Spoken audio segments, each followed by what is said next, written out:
સુરત શહેરની cyber crime બ્રાન્ચે એક મોટી સફળતા હાંસલ કરતા નિવૃત્ત સિનિયર સિટીઝન સાથે ડિજિટલ લિંક દ્વારા છેતરપિંડી કરનાર આંતરરાજ્ય સાયબર રેકેટ ગેંગનો પર્દાફાશ કર્યો છે।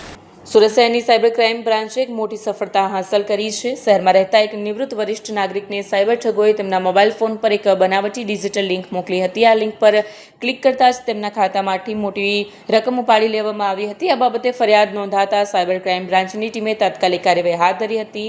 પોલીસ ટેકનિકલ સર્વેલન્સ અને ડિજિટલ પુરાવાના આધારે તપાસને આગળ ધપાવી હતી। તપાસ દરમિયાન ખુલાસો થયો હતો કે આ છેતરપિંડી પાછળ મધ્યપ્રદેશના રીવા અને ઉત્તર પ્રદેશના મિર્ઝાપુરમાં સક્રિય એક આંતરરાજ્ય ગેંગનો હાથ હતો। સાયબર સેલની ટીમે આ બંને રાજ્યોમાં દરોડા પાડી તમામ 9 આરોપીને ઝડપી પાડ્યા છે।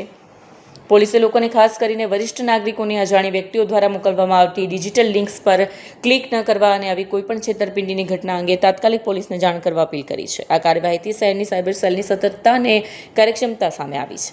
ગયા વર્ષમાં 30 નવેમ્બરના રોજ એક રેલવેના કર્મચારી નિવૃત્ત થયા હતા અને નિવૃત્ત થયા બાદ એમને પ્રોવિડન્ટ ફંડનું 28 લાખ જેટલા પૈસા એમને અકાઉન્ટમાં આવ્યા। એમાંથી 20 લાખ રૂપિયાની એફડી કરાવ્યા પછી 8 લાખ રૂપિયા એમને પોતાના ખર્ચ માટે સેવિંગ બેંક એકાઉન્ટમાં સાઈડમાં રાખેલા હતા અને ત્યારે એમને એક કોલ આવ્યું અને સામેથી એમ કહેવામાં આવ્યું કે અમે લોકો એ રિજનલ રેલવે મેનેજરની ઓફિસથી બોલી રહ્યા છીએ અને તમને એક ઓટીપી આવશે અને તે ઓટીપી તમને આપશો તો પછી તમારો પેન્શન એક્ટિવેટ થઈ જશે।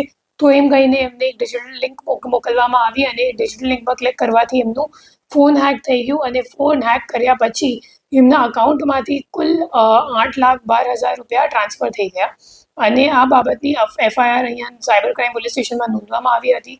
જેના તપાસ દરમિયાન ટેકનિકલ વર્કઆઉટ કરીને ખબર પડી કે જે મુખ્ય આરોપી છે પ્રિયાંશુ એ રેવાનું છે અને જે 8,12,000 રૂપિયા હતા એમાંથી 3,17,000 જેટલા રૂપિયા ઉત્તર પ્રદેશ ગ્રામીણ બેંકમાં જે રીવાવાળી બ્રાન્ચથી હતી એમાં ટ્રાન્સફર થયા હતા। પછી એને પકડવા માટે આપણી ટીમ અહીંથી રીવા ખાતે ગઈ। રીવા ગઈ તો પછી ખબર પડી કે જે મુખ્ય આરોપી છે એ મિર્ઝાપુર જતો રહ્યો। પછી આ ઓપરેશન લાંબુ ખેંચાઈ ગયું અને અઠવાડિયા સુધી આ ઓપરેશન ચાલ્યું જેમાં મુખ્ય આરોપીને મિર્ઝાપુરથી ઝડપી પાડીને પૂછપરછ કરવામાં આવી અને પૂછપરછ દરમિયાન આ મામલો સામે આવ્યો કે રીવામાં એક ભાડાના મકાનથી એક આખી સાયબર ક્રાઇમની મોટી રેકેટ ચાલી રહી છે। પછી પ્રિયાંશુને લઈને અને લોકલ પોલીસની મદદ લઈને ત્યાં જઈને રેડ કરવામાં આવી અને ત્યાંથી 9 આરોપીઓની ધરપકડ કરવામાં આવી અને એમને પાસેથી કુલ 27 ફોન અને 3 લેપટોપ સિવાય ઘણા બધા debit card, sim card, credit card, passbook વગેરે પણ લેવામાં આવ્યું છે અને આરોપીઓ પાસેથી કુલ 391 જેટલા અકાઉન્ટની વિગત મળી આવેલ છે જેમાં 119 એનસીસીઆરપી કમ્પ્લેન્ટ્સ નોંધાયેલ છે અને ટોટલ જે ફ્રોડનો આંકડો અત્યાર સુધીમાં સામે આવ્યું છે 19 કરોડ 24 લાખ જેટલું છે અને હાલ આ દિશામાં તપાસ ચાલુ છે કે એ લોકો ખરેખર પૈસા કોને મોકલતા હતા અને એમને